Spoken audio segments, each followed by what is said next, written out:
Hello everyone, কেমন আছো সবাই? আশা করছি সবাই ভালো আছো, আমিও মোটামুটি আছি। তো কালকে রুম্পার লাইভটা আমরা সবাই দেখেছি এবং দেখে আমরা সবাই ক্লিয়ার হয়ে নিয়েছি কিভাবে কোন পরিস্থিতিতে আরিয়ানের মৃত্যু ঘটলো।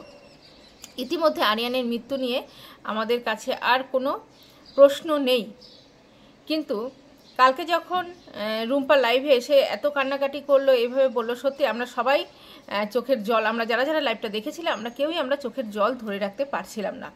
স্বাভাবিক একটা মেয়ের যে এই মানে এতটা কষ্ট, ওর আগের জীবনটা যেরকম কষ্ট, স্বাভাবিকভাবেই আমরা ওর কষ্টে সবসময় মানে সমব্যথী হয়েছি। বিশেষ করে আরিয়ানের এই ঘটনাটার পরে যে না, কেন আবার ভগবান এভাবে একটা জুটিকে, এত সুন্দর জুটিকে কেন আলাদা করে দিল, আমরা সবাই কিন্তু ভীষণভাবে আঘাত পেয়েছি। আর কালকে রুম্পার লাইভ দেখে সত্যি চোখের জল ধরে রাখতে পারছিলাম না। যখন একটা মানুষ বাইকের থেকে, যখন একটা মানুষ বাইরে জার্নি করছে, বিশেষ করে স্কুটি বা বাইক চালাচ্ছে, সে সময় তাকে ফোনটা না করাই ভালো। সে কোথায় আছে, কিভাবে আছে, কিছুটা সময় নিয়ে করা ভালো। অবশ্যই আমাদের যদি বাড়ির সে প্রিয়জন হয়, হয়তো আমরা রোজই তাকে বাড়ি থেকে দুগ্গা দুগ্গা করে বাইরে, সে যা আমরা দুগ্গা দুগ্গা করছি, সে যখন বাইরে বেরোচ্ছে, কাজে বেরোচ্ছে, তাকে বলে দেওয়া উচিত যে হ্যাঁ তুমি ঠিক সঠিক সময় মতো ফোন করে বাড়ি ফিরতে দেরি হলে সেটাও অবশ্যই জানিও। কারণ গাড়ি চালানোর সময় কিন্তু কোনোভাবেই কোনো ফোন রিসিভ করাটা উচিত নয়। অনেক সময় আমরা দেখতে পাই যে গাড়ি চলতে চলতে সে ফোনে কথা বলছে। এটাই আরিয়ান করেছিল। যখন স্কুটিটা চলছিল তখন সে নাকি কিছুক্ষণ আগে পর্যন্ত ফোনে কথা বলছিল। কার সাথে কথা বলছিল সেটা কিন্তু পরিষ্কার নয়।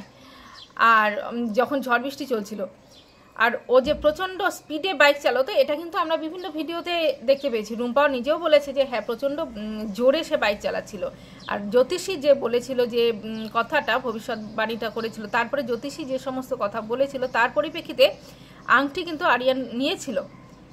এবং জানা যায় যে কিছুদিন আগে পর্যন্ত আরেকবার জ্যোতিষীর কাছে নিয়ে গিয়েছিল এবং জ্যোতিষী পরিষ্কারভাবে জানিয়ে দেয় অ্যাক্সিডেন্টেই তোমার একটা ফাড়া আছে এবং তার জন্য যা যা করণীয় সেগুলো রুম্পা সবই করেছিল, সেগুলো ভিডিওতে বলেছে, আংটিও দিয়েছিল। কিন্তু আরিয়ান কিন্তু এর সমস্ত ব্যাপারে একটু মানে ও খুব একটা পাত্তা দেয়নি।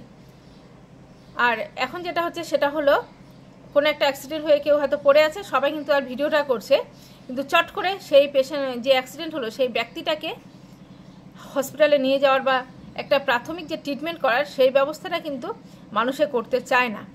হয়তো কিছুক্ষণ আগে সে যতক্ষণ ওখানে পড়েছিল, ওখানে পড়ে না থেকে যদি সাথে সাথে তাকে তুলে নিয়ে গিয়ে হসপিটালে নিয়ে যাওয়া হতো, বেঁচেও যেতে পারতো। এর আগেও আমরা দেখেছি অমিতের ক্ষেত্রেও তাই হয়েছিল, যে কোনো কেউই দাঁড়াচ্ছিল না হেল্প করার জন্য।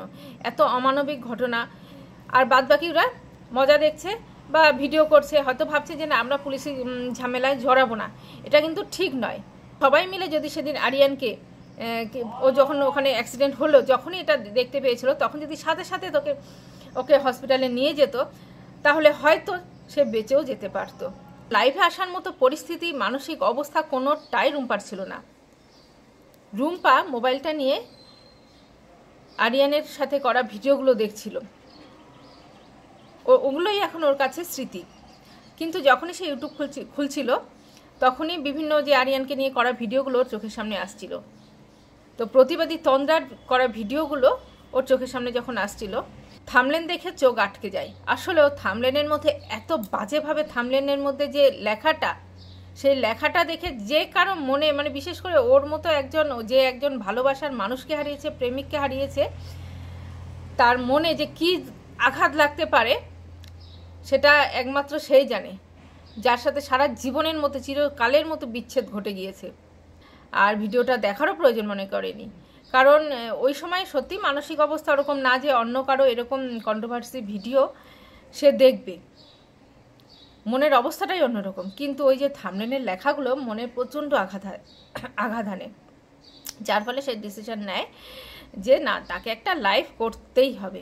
কিন্তু একটা কথা বলার, যে রুম্পা কিন্তু পুরোপুরি ভুল বুঝে গেল প্রতিবাদী তন্দ্রাকে, পুরোপুরি ভুল বুঝে গেল। কারণ সে লাইভ মানে প্রতিবাদী তন্দ্রার ভিডিওগুলো পুরোপুরি দেখেনি। সম্পূর্ণটা দেখলে হয়তো এভাবে কখনোই বলতে পারতো না।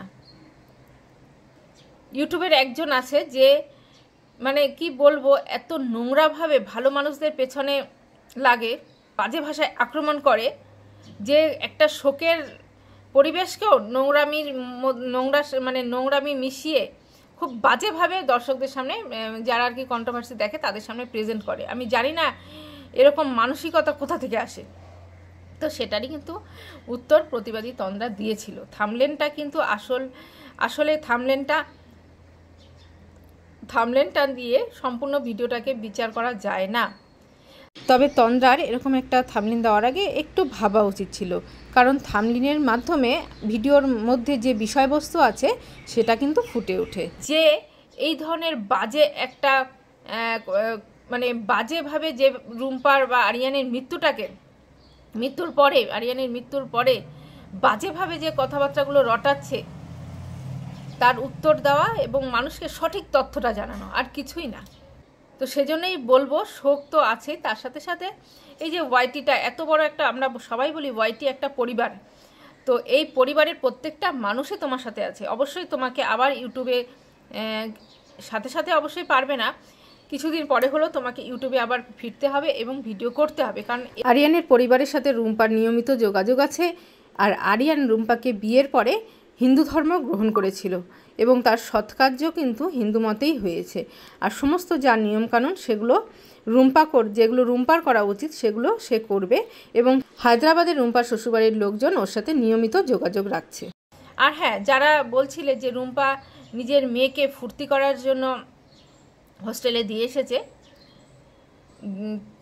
তোমরা কিন্তু ভুল বলছো। এখন আরিয়ানের সাথে বিয়ে করেছে, অবশ্যই সে আরেকটা চিন্তা করছিল যে আরেকটা বাচ্চা নেবে আর কি। আর হ্যাঁ, মেয়ের ভালোর জন্যই কিন্তু মেয়েকে হোস্টেলে রেখেছে। এর মধ্যে বুকে পাথর চাপা দিয়ে হলেও নিজেদের সন্তানকে বাইরে রাখে, কারণ সে যাতে বাড়ির থেকে, নিজেদের ঘরের থেকে আরও বেশি ভালো করে নিজেকে তৈরি করতে পারে, পড়াশোনাটা ঠিকমতো করতে পারে। এই কমন সেন্সটা কিছু ননসেন্স মানুষের মধ্যে আসে না, যার জন্যই ওরা এইভাবে কথাগুলো বলে। লাইভে রুম্পা বলেই দিয়েছে তার সাথে আরিয়ানের ঠিক কতটা মিল ছিল, আর যেটুকু হতো সেটুকু হলো আরিয়ান যতটুকু উপার্জন করে তার থেকে বেশি খরচ করে অন্যদের জন্য। রুম্পার মেয়েও তার বাবার জন্য প্রচণ্ড কান্নাকাটি করছে এবং হোস্টেল থেকে তাকে বাড়িতেও দিয়ে গেছে। ভিডিওটা এখানে শেষ করছি। সবাই ভালো থাকবেন, সুস্থ থাকবেন, অবশ্যই সাবধানে থাকবেন।